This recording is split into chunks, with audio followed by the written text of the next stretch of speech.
Swayam Rupa Kadamayam Dadati Swapadantikam Vandeham Shri Guru Shri Padakamalam Shri Guru Vaishnavansha Shri Rupam Sagajatam Sahaganayam Natam Tam Sujivam Savetam Savadutam Vaidana Saitam Krishna Chaitanya Devam Shri Radha Krishna Padam Sahaganayam Shri Vishakam Vitansha Hare Krishna Karuna Sindhu Dinavandhu Vidapate Vapesha Gopika Kanta Radha Kanta Namostute Jayatam Surato Pando Namadam Devati Matsavasa Padam Bhakto Radha Mohana Vidyadvindaram Kapadamada Srimad Ratnaga Srimhasamasa Srimad Radha Shri Govinda Devo Prasthadini Sukamanosmarami Srimad Rasara Sarami Vamshi Vatatatasmita Karsham Venu Svane Gopi Gopinata Shrestina Tapta Kanchana Gaurani Radhe Vrindavaneshwari Vishavana Sute Devi Paramani Harite Vanchakalpa Tarubhyasya Kripa Sindhu Vyayata Patitanam Brahmendyo Vaishnavebhyo Namo Namah Namah Vishnu Padaya Krishna Vasaya Bhutale Srimate Bhaktivedanta Swami Dinamine Namaste Saraswati Deve Gauravani Pracharine Nirvishesha Shunyavadi Paschatya Deshadayine Jai Shri Krishna Chaitanya Prabhu Nityananda Shri Advaita Gadadhara Shivasari Gaura Bhaktivinoda. If I can request everybody to raise your hands in the air.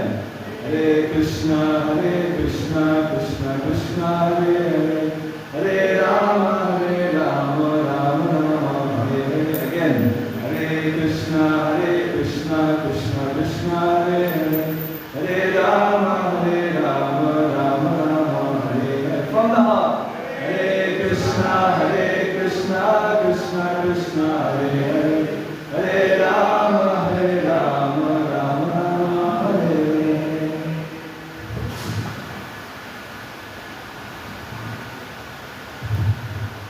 Om Namo Bhagavate Vasudevaya. Om Namo Bhagavate Vasudevaya. Om Namo Bhagavate Vasudevaya.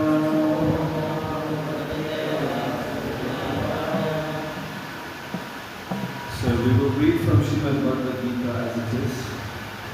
But before I read the verse, I want to spend a little bit of time just understanding and just going deeper into what is Bhagavad Gita and why it is so important. So thank you, Honorable people, for allowing me to serve you all in this way. I'm actually from England, from the UK. I'm visiting here by the blessings of Srila Prabhu and Vishali. And because it is Gita Jayanti, I thought I'd share some stories and also some reflections on the Bhagavad Gita and the importance of Bhagavad Gita. And just go back to the basics. So firstly, how many of you here are educated in school? How many of you went to school? How many of you have been to school? Is there anybody who hasn't been to school? Okay. You probably won't raise their hand. So, what is the purpose of school? What is the purpose of college? What is the purpose of university? Some of you, how many of you have degrees? You even took it that far. Many, many years. What's your degree? BSc, Bachelor of Science. So many of you have even pursued further education and got degrees in so many things. So all of us can agree that knowledge is important. that knowledge is important. For us to be able to do something in this world, knowledge is important. So there is an expression, there is a saying. Hello? We have lost power. Who knows how to work the system? So, knowledge is important. You don't know how to use the mic.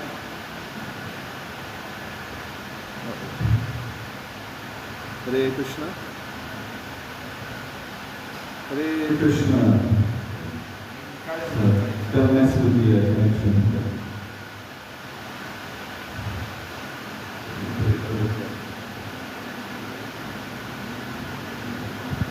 Hare Krishna.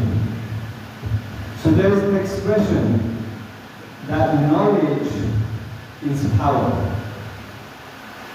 So first thing I wanted to ask you, is that true? Is that true or false?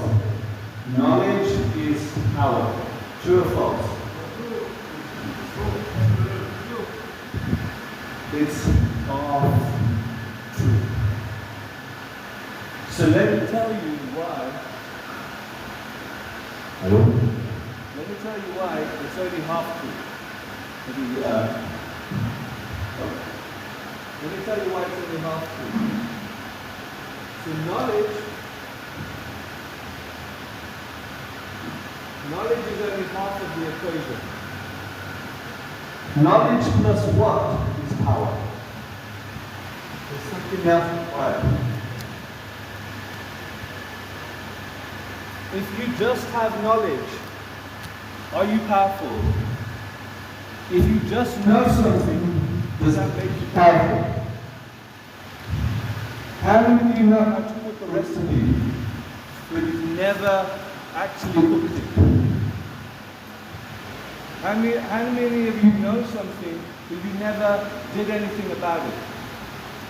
So is knowledge by itself power? The answer is? Is knowledge by itself power? No. What's missing? Knowledge plus action.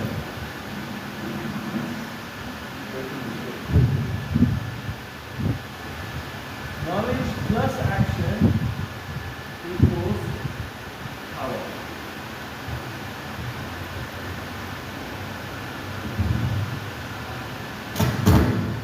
Knowledge plus action equals power. Can I have the mic? The wired mic. Can somebody give me the wired mic? I don't understand. Knowledge plus action equals power. But the first thing we understand is, yes, we need knowledge. Now the second question is, okay, we all understand the importance of knowledge. The second question is, where do we get that knowledge from? Can somebody get me the mic? Can somebody get me the mic? Where do we get that knowledge from? From? Education. So what does that mean? You got an education, so did you go to your next door neighbor? You went to school. Okay. You went to college. Why did you choose that school? Why did you choose that college? For say those who went to university, why did you choose that university? Correct. So there must be somebody who is authorized to give you that knowledge. How are you working? This one working now?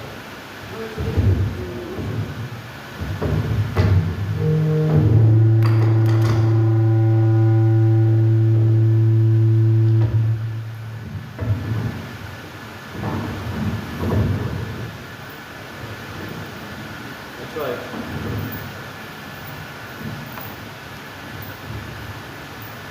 Great.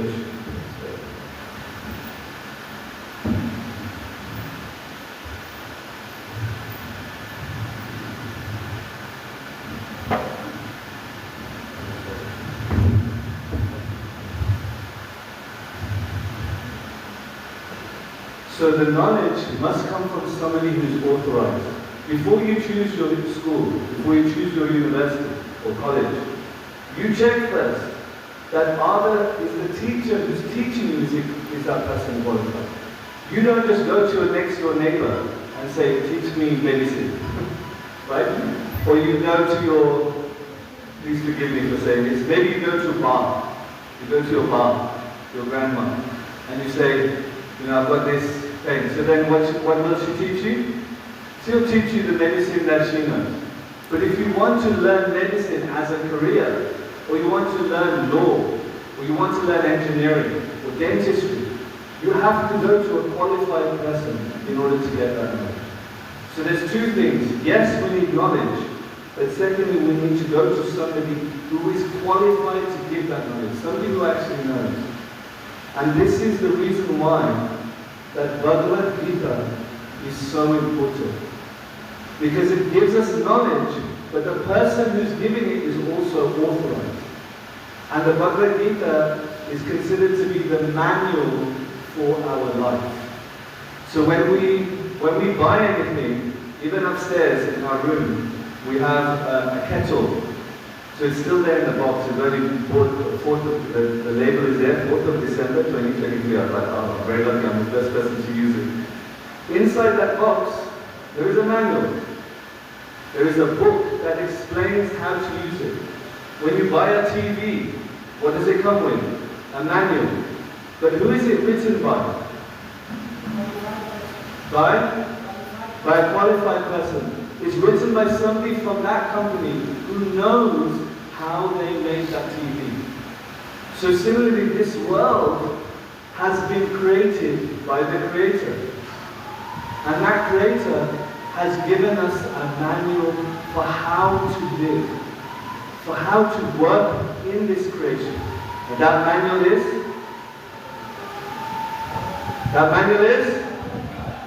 Srimad Bhagavad Gita ki. Very enthusiastic. So if we look at the words Bhagavad Gita, what does Bhagavad mean? What does Bhagavad mean? Bhagavan, which means what in English? Means God. And what does Gita mean? Song. Right, or the word. So this is directly the word of God. Now there are many scriptures in the world. There are many books that teach us religion. But which scripture can claim that it's not just about God, but it's spoken directly by God? That is the most powerful. Why? Because just like when somebody important says something, for example, I don't know how much, maybe this is a wrong example to use in this country, but for example, when a government leader like the president, or somebody like, for example, in the UK, when the budget is announced, they're going to tell us how much petrol and how much petrol is going to cost, how much the tax is going to be, all of this. When that person is telling us something, everybody's watching the TV. Everyone, oh no, they've raised the prices again. Oh no, the tax has gone up again. Oh no. So when that person says something, it is very important for us to hear.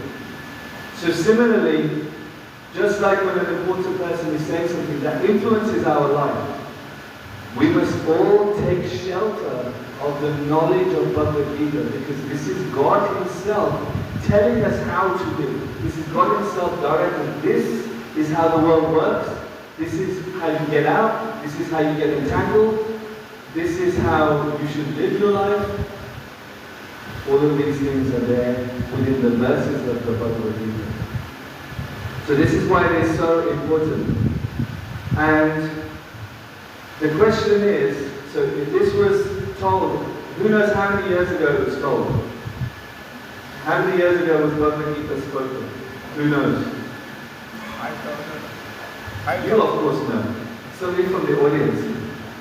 How many years ago was it spoken?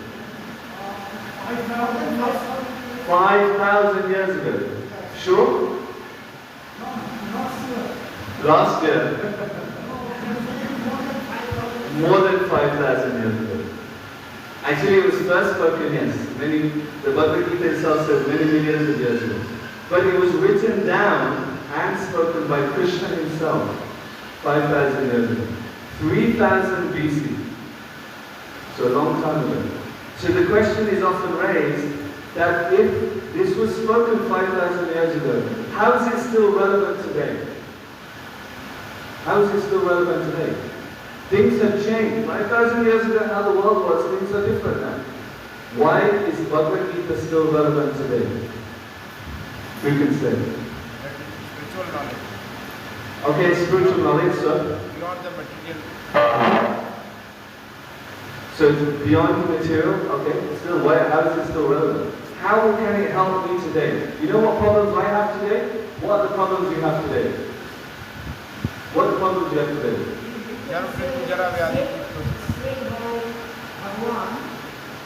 What are the problems you have today in your life?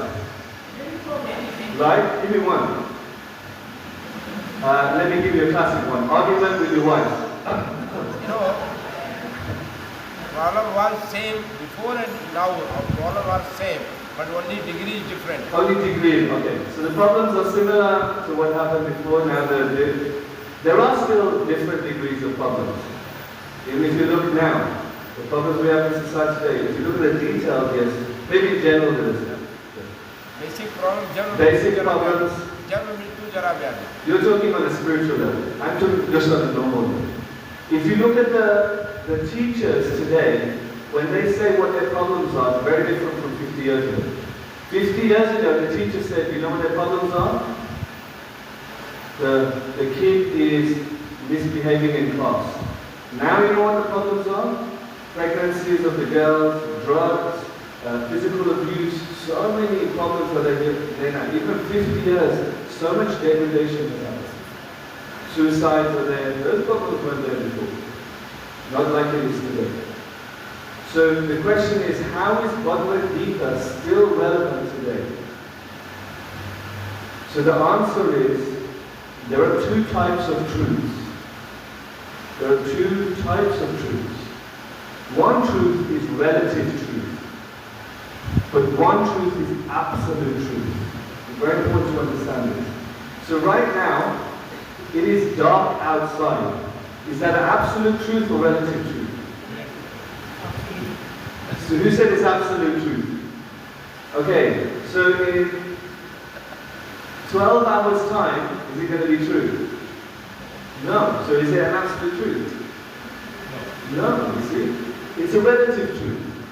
That is true right now, but in 12 hours time, it's not going to be dark. The sun is going to come up. It's not like UK. The sun is going to come up. It's going to be nice and bright.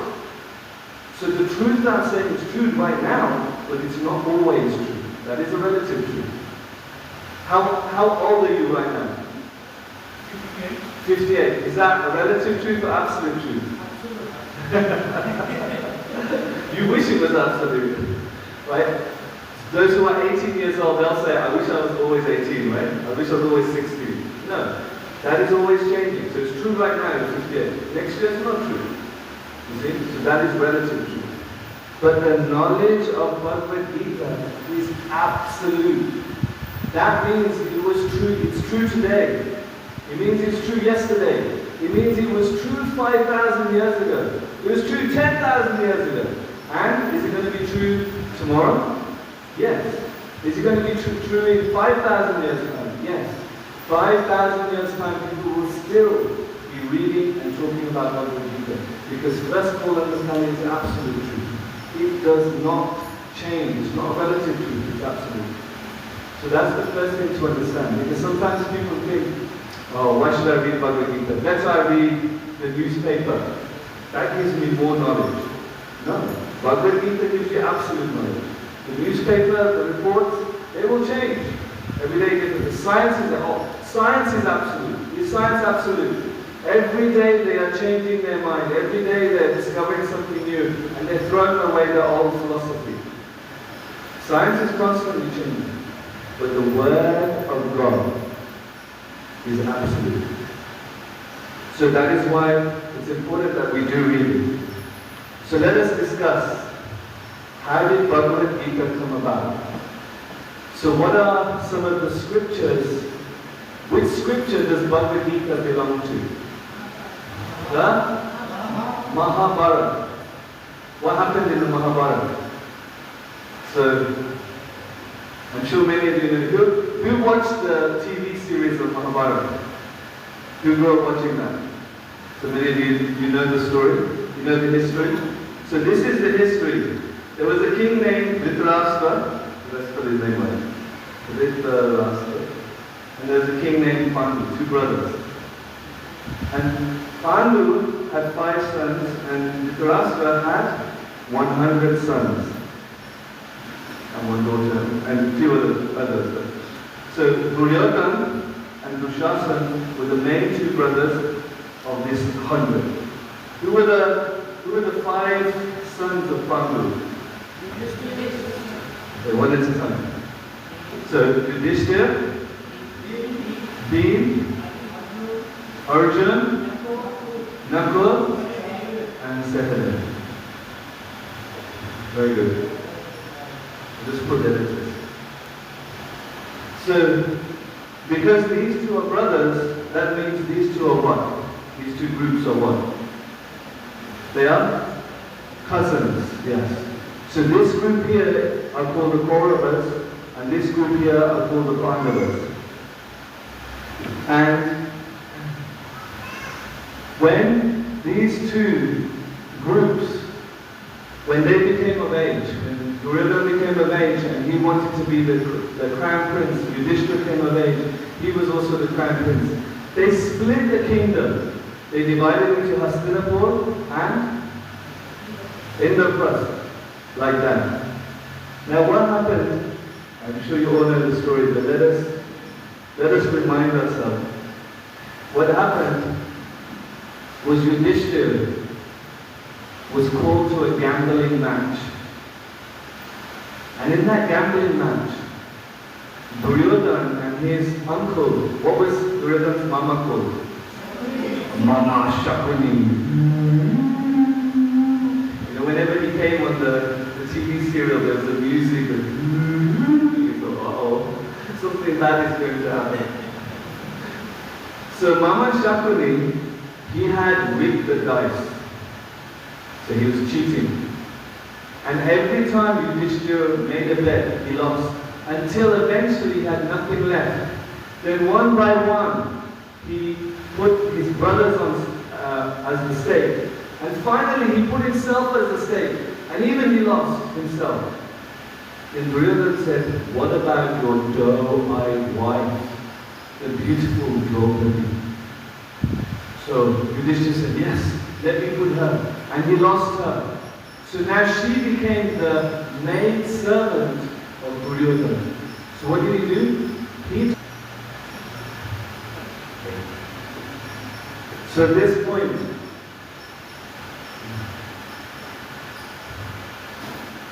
can you stand up? By her hair, can you imagine? Being pulled into, wait, see that? I'm paying you by the hour, you haven't finished yet. Right? Dragged into the court. Then, Duryodhana said, even if she's dragged in here naked, no problem. Take off her sari. So now, Dushasan is now, look at his big muscles, he's got chasing out. He's got big muscles. And Draupadi, she's very delicate. She's a princess. She's like Kshatriya, but she's delicate. She's a princess. And she's holding on to the side like this. But Dushasan starts pulling harder. Pulling harder. And now she realizes she can't help. She looks to Yudhishthira, the temple president. He's not doing anything. She looks to Bhim, Arjuna, Nakul, Sahadev. None of them. They just lower their head. So what does she do at this point? She raises one hand and she calls out, Govinda, Govinda! Govinda, Govinda! Nothing happens. Govinda doesn't come because although she's raised this hand, one hand, what does this hand represent? What does this hand represent? It represents surrender. Oh my dear Govinda, please help me. One hand. But what does this hand represent? Protect ourselves. That just in case he doesn't come, let me protect myself. Right? Just in case. This hand represents just in case. No. This is not full surrender. So Dushasana pulled even harder. And now the sari is starting to slip. And it's going to come off. So what does Draupadi do? Now she raises, let's go. Not yet. Then she raises both hands in the air and says, Govinda, Govinda! Govinda, Govinda! Govinda, Govinda! Govinda, Govinda! This is the reason why we raise two hands. It represents 100%. full surrender. See? You notice when we say Hare Krishna, what do? Two hands in there, what does it represent? Full surrender. So at this point, Draupadi gave full surrender. Okay, I don't care now. Go in that. And then what happened? We went round and round and round and round and round. We all know the story that Krishna provided unlimited sari. Unlimited sari. Till there was a big pile. And then Dushasana was so tired he fell on the floor. Give him a round of applause.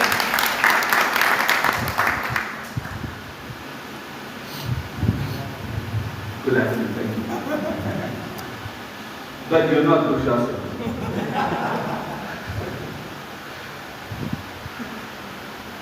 So, this was one of the biggest sins that Duryodhana committed.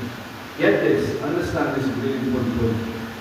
That if somebody commits an offense to a chaste lady, to a lady who is pure, the result of that was Duryodhana and his entire dynasty was destroyed. So I warn all of the husbands here. Right? Be careful. You get the curse of your wife, you're in big trouble. So Duryodhana, because he committed this great sin, now as a result of that, and so many other sins, as a result of that, now there was the First World War. Not everybody thinks the First World War was in 1911. That wasn't the First World War. The First World War took place 5,000 years ago. The entire planet, every single country came onto the battlefield of Kurukshetra. They were either on the side of the Kauravas or they were on the side of the Pandavas. Now here's something really interesting. Krishna chose which point to speak Bhagavad Gita. He could have spoken Bhagavad Gita at any point in the Mahabharata. When did he speak it? When the battle was just about to begin. This is the most, it's like the pinnacle. It is like the pinnacle of the Mahabharata. Who's going to win? Everybody's attention is fully there. Oh my God, what is going to happen? And at this point, Arjuna, he goes through an emotional crisis. Now Arjuna represents all of us. We might think, yes, Arjuna was there, he is a warrior, and he is suffering a crisis because he has to kill his parents, he has to kill his relatives, his cousins, he has to kill his grandfather, he has to kill his teacher. Okay, that's Arjuna's problem. That's not my problem. Do any of you face that problem? I hope not. Right? None of us face that same problem. But Arjuna represents us. We all face emotional crisis. We all face conflicts of interest. Should I do this? Should I do that? Should I say this? Should I say that? We all face that in our everyday life. So Arjuna is representing us and he is speaking to Krishna. So at one point, Arjuna is crying.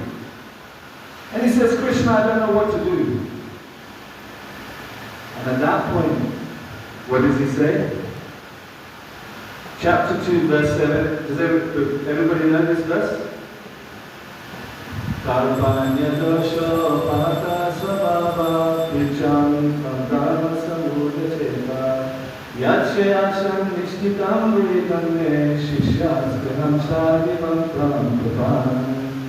He says to Krishna, now I am confused about my duty and have lost all composure because of miserly weakness. In this condition, I am asking you to tell me for certain what is best for me. Now here's the most important part. Now I am your disciple, a soul surrendered unto you. Please instruct me. I'm looking at the temple president. Please instruct me. This is how spiritual knowledge is received. When we come into the position of surrender, when we come into the position of I am servant, you are Guru. That is how the knowledge is received. So now Arjuna is asking so many questions, giving so many challenges, and Krishna is responding. And he's explaining 5 things. He explains 5 things. He explains, who am I? What's the answer? I'm a spirit soul. Oh, not the body. He explains, where am I? I'm here in the material world. He explains, what am I doing here? Karma. I'm performing my karma. When there's karma, there's vikarma, there's akarma. He explains these things. How long am I here for? What does he explain about? Time. Time I am. And the 5th thing, that what is or who is beyond this world. Who is my real purpose? Who is my real relationship with? That is God, Bhagavan. Krishna explains these 5 things in the Bhagavad Gita. And when you understand these 5 things and how they interact, then you can live your life properly. So how many of you are reading Bhagavad Gita every day? One person. Don't be shy, it's your opportunity. Raise your hand, show us. How many of you are reading Bhagavad Gita or Bhagavatam? Okay, good. So we are reading the Bhagavad Gita. But now the next question, in one sense, is just as important. How many of you are practicing what you read? Because right at the beginning of this talk, what did we discuss? What did we discuss? What did we discuss? Knowledge alone is not power. That's not true. It's half true. Knowledge plus action. So even if you're reading, that's still good. That's very important. But if you're not taking action on what you've read, then is it power? Is it going to actually influence your life? Not fully. There's some benefit. So knowledge plus action is required. Even the cat wants some action. So now, I'm going to take one verse from the Gita, and I'm going to show you a diagram, and then we're going to look at how can we apply this in our life. Because just because you read about Bhagavad Gita, if you don't apply it, it's not actually going to get you back to Godhead. If we're still absorbed in matter, if we're still absorbed, even if we're reading, we're still absorbed in material activities, we won't get out of this world. So we want to read Bhagavad Gita and learn how to apply Bhagavad Gita. Both are important. Knowledge plus action is required. So let us take one verse. So this is from chapter 3. If those of you who have access to the Bhagavad Gita, you can look it up. This is chapter 3, verse 42. I'll just read the translation. The working senses are superior to dull matter. Mind is higher than the senses. Intelligence is still higher than the mind, and he, the soul, is even higher than the intelligence. So I'm just going to take one verse. Okay, that's knowledge. How do do we apply it? So let's have a look.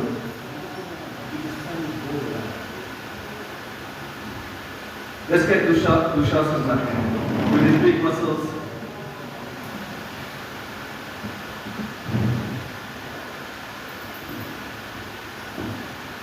So whoever's doing the video might need to turn this way slightly.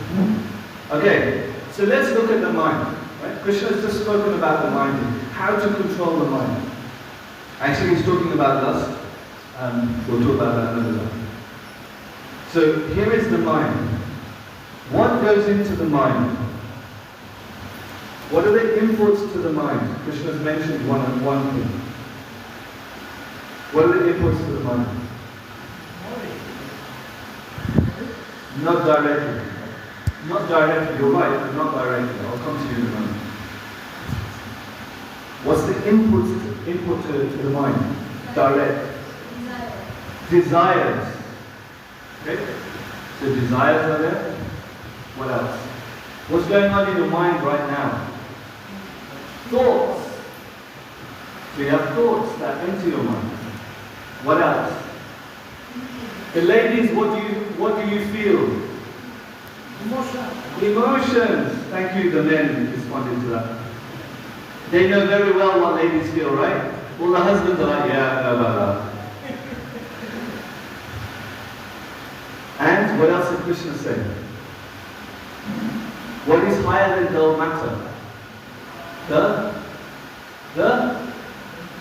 The five senses. So although you said knowledge, it's indirectly. The knowledge will come through the five senses. So the direct input to the mind is the five senses. What you're seeing, what you're tasting, what you're hearing, what you're touching, what you're smelling.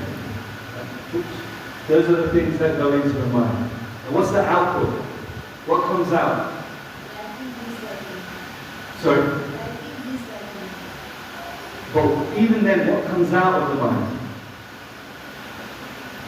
Liking and disliking is still in something else. What comes out? What's the main thing that comes out? Action, yes. And what else? More of these. More desires, more thoughts, more emotions. So what happens, for example, if you get a negative thought or a negative emotion that comes in the mind, what comes out? Another negative thought or emotion, and guess what? What happens to it? Now you've got two. Now?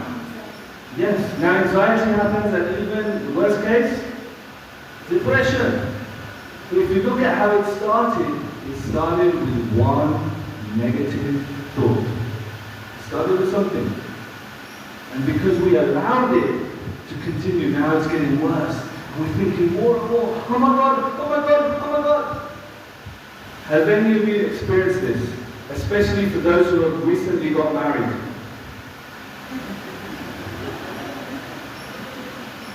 Not mentioning any names.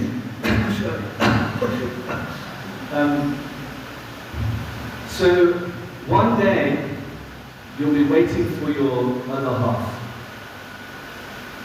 Maybe you're at a restaurant, maybe at the train station, maybe something like that. And they're late. Maybe 1 minute has gone by. And thinking, oh, they're not normally late. Okay. Let me try calling. He doesn't respond. Okay. 5 minutes goes by. You start to think.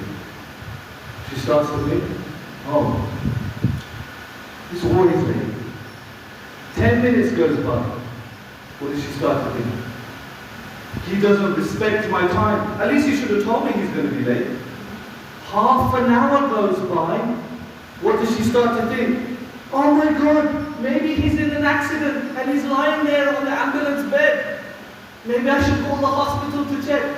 And what happens? 2 minutes later, he comes bursting into the restaurant or whatever. Oh, I'm so sorry, there's traffic, I left my phone at home. What? So what just happened then? One negative thought created more and more, down, more negative emotion before you know it.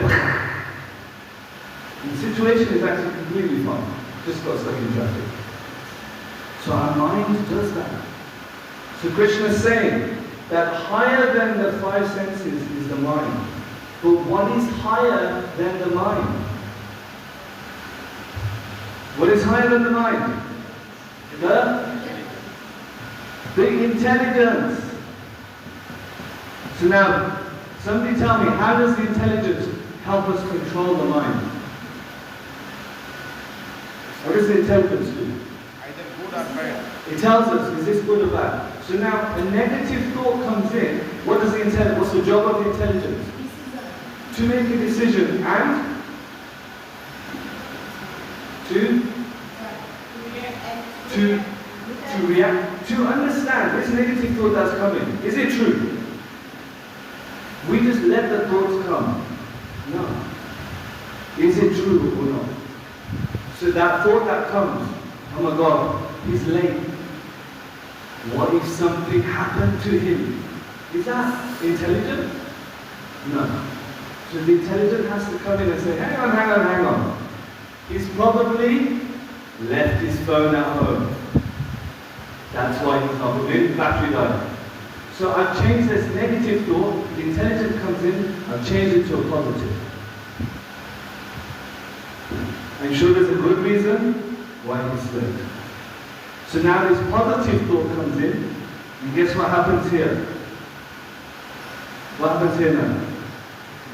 Positive thought. Now I'm going to make him pay, I'm going to make him do the dishes for the next 1 month. He has to wash the dishes at home. I'm going to make him pay. Right, she's turned it into a joke. See the difference? So the intelligence must be strong. Intelligence is higher than the mind is higher than the five senses. Now, what is it that feeds the intelligence? What is it that makes the intelligence strong? The intelligence is like the guard, you know the gate here? There's a guard there. You see, he's like the intelligence. He looks at, hey, this thought that's coming into the mind, is it good? Or is it bad? Is it good for me or is it bad for me? Is it harmful for me? So he's the one who goes, wait, chucks them out. So he's coming in here maybe to do some damage to the temple, he's going to keep them out. We don't let him come in. So the intelligence is like the bodyguard. But how do we make the bodyguard strong, powerful like him, with big muscles? How do we feed the intelligence? What do we need? What do we need? Give her a round of applause. We need knowledge. And this is why we need knowledge how to spell properly. And this is why the Bhagavad Gita is so important. And why reading Bhagavad Gita is so important, because it feeds the intelligence. It makes the intelligence strong, which that intelligence can then help us to control the mind.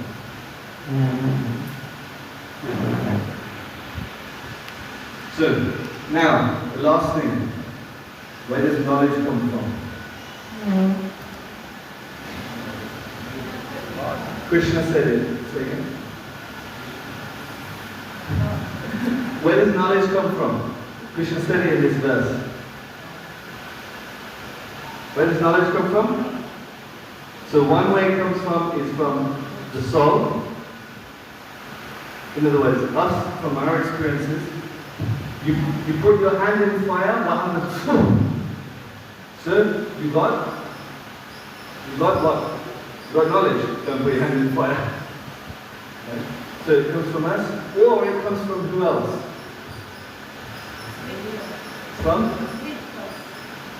From scriptures, okay, that's still something else. So it comes from others. If the scriptures are written by the sages, it's their realizations that's coming from others. You come to Mombasa, And, for example, myself, I don't know what it's like here, so who do I speak to? I speak to somebody who knows. I go speak to Oshil's, Kushali, Oshil's mom. That comes from others. But there is one more place that knowledge comes from. Books is from others. Guru is others. All correct. From Super Soul. Give her a round of applause. Your Super Soul guided you there, right? So, I always draw Super Soul like this.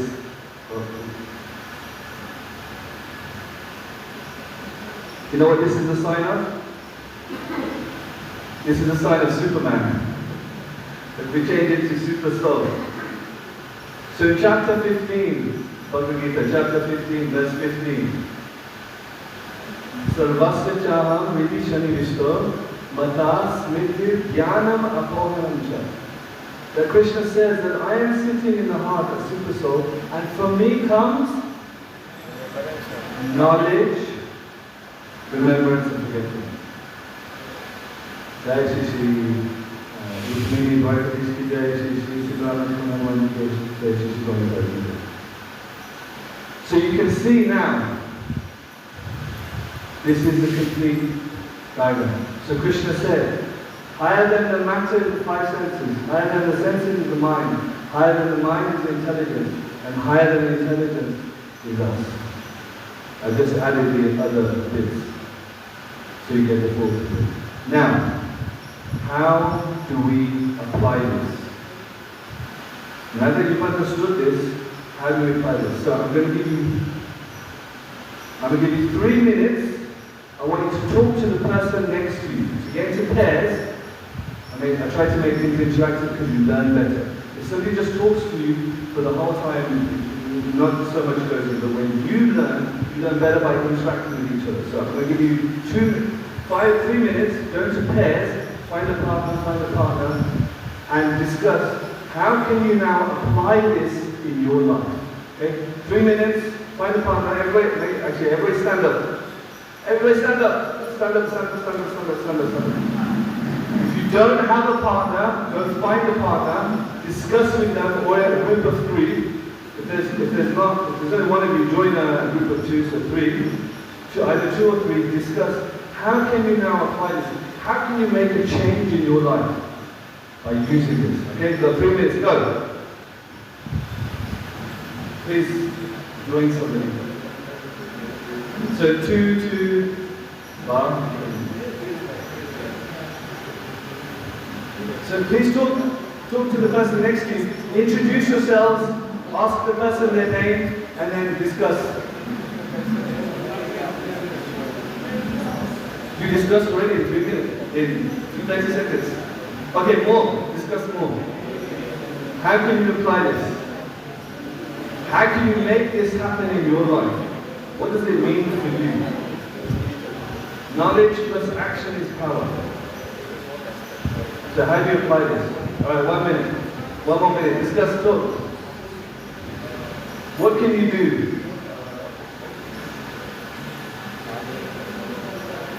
Discuss? Discuss? Okay. Okay, everybody's finished? Yeah, okay. So stay standing. So let me hear from 1 or 2 people. Okay, raise your hand if you have a point. Spiritual life. Okay, I'll repeat. Spiritual life will give you right path in your life. Spiritual life Give you right path. gives you the right path in your life. Okay, so now how can you apply that in your life? In every aspect. So give me an example. How are you going to apply this in your life? I want you to think. Okay, Cynthia, what's the action you can take?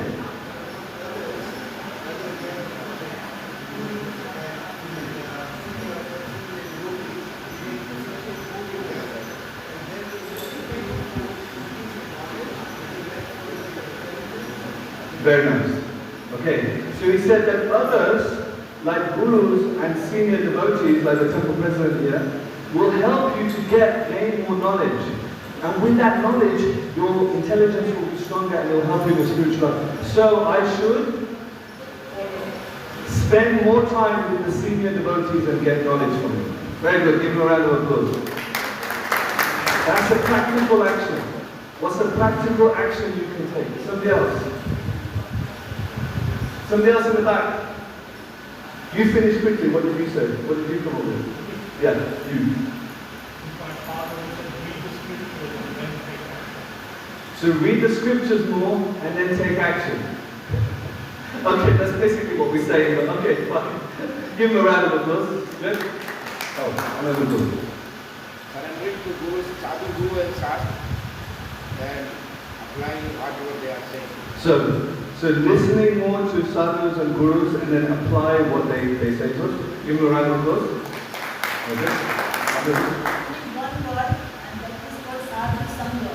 Because sadhu sangha will guide us for Guru and Shastra. The sadhu sangha, sadhu sangha, sadhu sangha, sarva shastra, sadhu sangha. So again, everybody's saying the same thing here. So associating with the devotees will help strengthen that knowledge, which then strengthens the intelligence, which helps us control the mind. Okay, very nice. Give a round of applause. Anybody else something different? How to apply this? So the mind is thinking I'm not a good cook. Yes. One moment. Oh, sorry. Go ahead.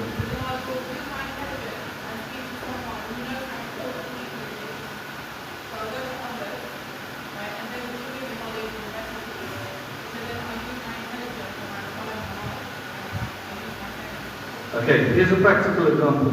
My mind is telling me I'm not a good cook. Has your mind ever told you you're not good at something? Right? So now how to apply it. The mind is telling me I'm not a good cook, so why don't I get the right knowledge from somebody who can teach me? They can teach me how to cook properly. Now what does that mean? What does that mean? Now I take the action and under their guidance, now I can cook properly. And then, am I a good cook or not? That's how I become a good cook, by taking action. Round of applause. Mataji, do you have one? The temple president's wife. Do you have one?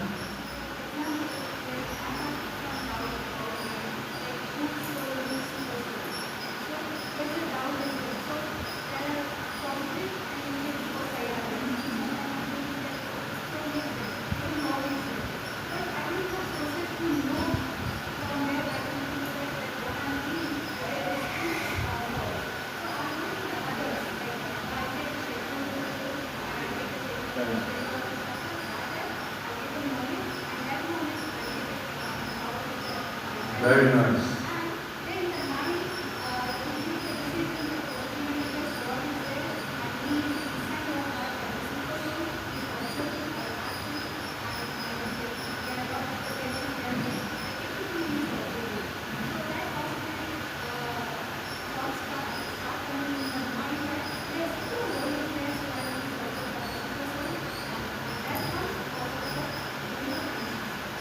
Very nice.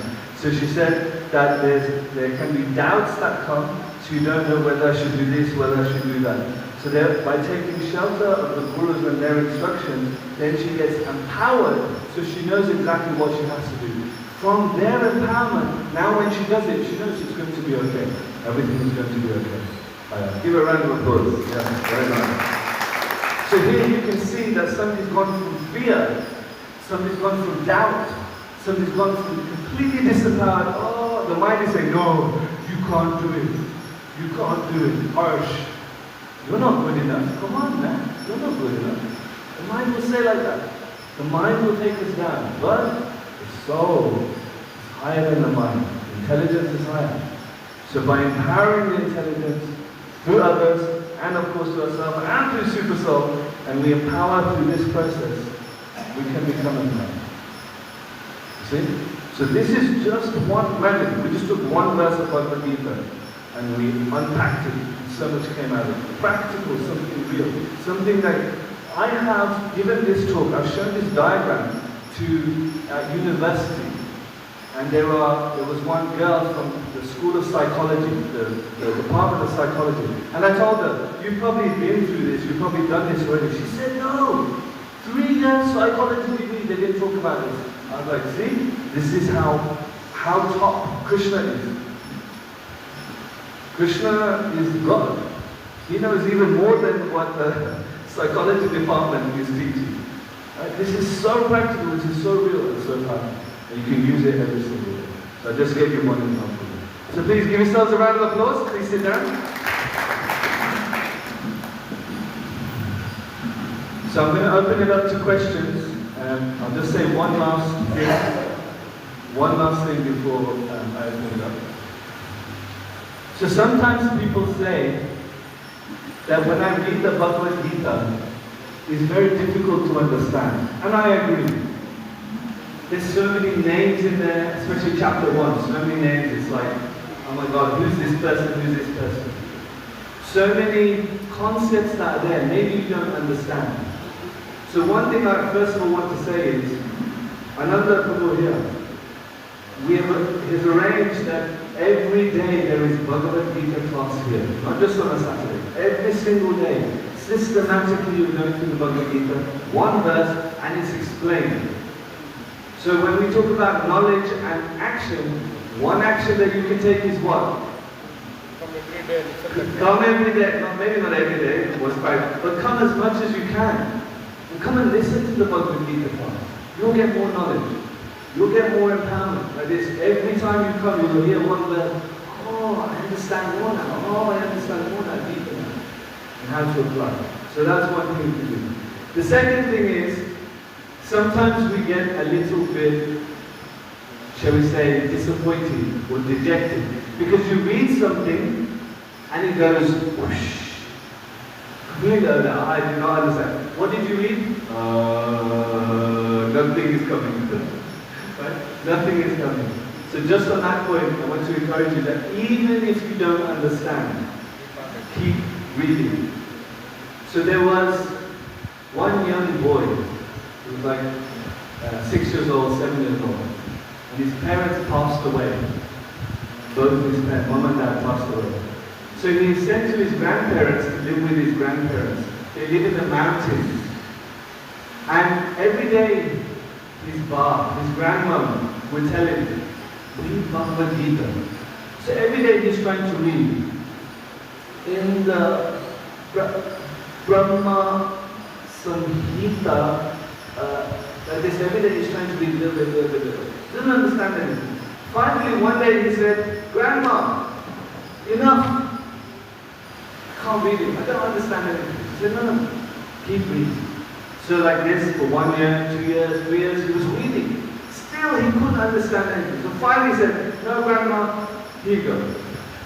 I don't want to read anything. So Granddad saw this. So he took the book, he put it down, he said, okay, come, do one thing. See this basket? I want this, the coal basket. They put coal, wood in the basket. So he said, take this basket, go down to the river, and bring back a basket of water. Now think about what I just said, what she just said. The granddad said, bring back a basket of water. What does the basket have? Holes. So the little boy is thinking, yeah, I'll bring back the basket. So he takes the basket, he puts it into the river, and he's running back up there. By the time he gets to the top of the hill, all the water is gone. So the granddad says, okay, never mind. Again, try again. So the boy, very enthusiastic young boy, takes the basket of water and then comes running even faster this time. When he gets to the top of the hill, still all the water is gone. So the granddad is now laughing. He's chuckling. Now even the grandma has come out to see the fun. The granddad says, okay, one last time, come on, you can do it. He's telling his mind, come on, you can do it. So the boy, even more enthusiastically, he takes the water, runs up to the top of the hill, and still all the water. He says, oh, Granddad, it's useless. None of the water stays in the basket. Jai Shishi, Rukmini Dwight Krishni, Shishi Sitarama Chonamani, Shishi Gonibai. It is useless. Nothing stays, no water stays in the basket. The granddad said, yes, that is true. But look how clean the basket is. Look how clean the basket has become. So sometimes it feels like that. I'm reading Bhagavad Gita. Nothing is going in. Nothing is staying. Like the water's coming out of the basket. But it is cleaning. It is purifying your soul. It's purifying your consciousness. So even if you don't understand food, still keep reading. It's still purifying and helping. Yes. Jai Srimad Bhagavad Gita ki! If there are any questions or comments, please go ahead. I should also say, please forgive me if I said anything wrong. And please forgive me, Dushasan. Please don't pull my puppy off. Dushasan. How do we seek knowledge from the Super Soul? And how do we know it's the Super Soul and all of that? That's a very good question. She's asking, how do we seek knowledge from Super Soul? And how do we know it's Super Soul talking and not the mind? This is a very important question. When the mind speaks, the mind, you'll notice, speaks very loud. When the Super Soul speaks very quietly, softly. He will say, Hashem, don't do it. But he does it anyway, right? The mind will say, Hoshil, don't do it, quietly. The Super Soul will say, Hoshil, don't do it, quietly. But he does it anyway. So that's one of the first things you'll notice. The Super Soul never forces you. The mind is very strong, it's very forceful. Oh, you have to do it. That's like lust. When the lust is there, it's very powerful. Like, oh, you must. Super Soul is not like that. Super Soul always gives a choice, just like Krishna. It's guiding, but it's a quiet voice. He doesn't interfere too much. But if you listen out, so one of the key things you have to do is quieten the mind. You have to quieten the mind. Very simple process. You know how? Use breathing. So I'm just going to do it quickly now. So I want you to take a nice deep breath in to the count of 4. I'm going to breathe out to the count of 4. Everybody do it. Tell me what happens. Okay? Breathe in to the count of 4. 1, 2, 3, 4. Out. 2, 3, 4. 5. 5. In. 2, 3, 4. 5. Out. 2, 3, 4. 5. In. 2, 3, 4. 5 out, 2, 3, 4, 5 in, 2, 3, 4, 5 out, 2, 3, 4, 5. Keep doing it. Wow. I can feel the energy in the room change already. What do you notice about your mind? It's calm. Why? There's a yogic principle which is really powerful. The speed of your thoughts is directly related to the speed of your breathing. I'll say that again, very important. The speed of your thoughts is directly related to the speed of your breathing. What happens when you're stressed? What's the speed of your thoughts? What happens to your breathing? Breathing very shallow, right? You're stressed. So what happens when you slow down your breathing? You slow down your thoughts. First principle of stress management is breathing. Because breathing, the speed of breathing, speed of thought is related. So as soon as you slow down your breathing and you regulate your breathing, now the mind quietens, now you are in a better place to hear Super Soul. And Super Soul is giving a choice, it's never forced. Does that help? And how do you know it's Super Soul? Then, just because you hear it, then you also have to get it verified by who? By who? Yes, by Guru, Sadhu, and Shastra. You also must question more. Even if it's a material thing, I'm living in the UK, should I move to Mombasa? Should I move back to Mombasa? Like that. So you get it verified. You check with parents, you check with the temple president. He's definitely saying, yes, must move back. You get the verification. And you understand, yes, this is the right thing for me to do. This is the guidance from Super Soul. So not just your own mind, or not just what you think the Super Soul is saying, get it verified. Ask questions. Use your intelligence. You look at the pros, you look at the cons, the Super Soul guide, you feel the strength. Get a coach to help guide you. Good question. Any last questions? When mind is pure, you can understand the order of the super soul. Yes. If mind is impure, you cannot understand. Yes. That's why for purifying the mind, it mentioned to associate with the Lord by chanting the holy name. When you chant, then automatically you start understanding, listening the super soul. But, so many of us are not at that platform yet. So he said that when the mind is purified, it becomes very clear, then that time we will be able to hear the super soul. So that's especially why we need to chant Hare Krishna, chant Guru Japa, because that helps to associate with the Lord, that will purify the mind. But that's still a long path for many of us. I'm going to be honest, for me as well. I'm not at that level yet, so I need other techniques. But you're right. When you're pure devotee, mind is pure, then you know what is great. But at this stage, when you're not sure what to do, that's the problem. Still super soul always takes us in positive thought. But how do we know what is super soul, what is mind? For example, somebody wants to take first time alcohol or cigarette or smoke. So already mind is not allowing them. Super soul is not allowing or anything wrong, like thieves wants to steal first time he fears. The fear is itself the call of the super soul. Yes. Intoxication, you taking smoke, you immediately not feel good. Something happens wrong. Means that is call of the super soul. But when as Krishna says in Bhagavad Gita, lust, when the lust comes in, it overcomes. Then everything finished. Yes. The overpowers the super soul. That's why it's important that we every day we strengthen our intelligence, reading the Bhagavad Gita instead, chanting the holy name. That way it empowers intelligence.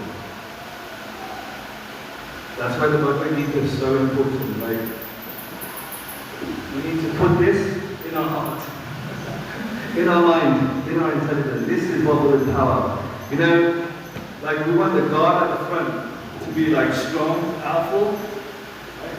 Beefy, as we say. So that's happened, and every day we're going to strengthen intelligence. Jai, thank you very much. Srila Prabhupada ki, Srimad Bhagavad Gita ki, Gita Jayanti, Mahotsava ki, Jai Nitai Kirtan. Ask forgiveness for any offenses. Hare Krishna. So thank you so much, Prabhu. He has presented Bhagavad Gita very easy way to understand how you can apply in your daily life. So Nitai Kirtan Prabhu ki jai. So we chant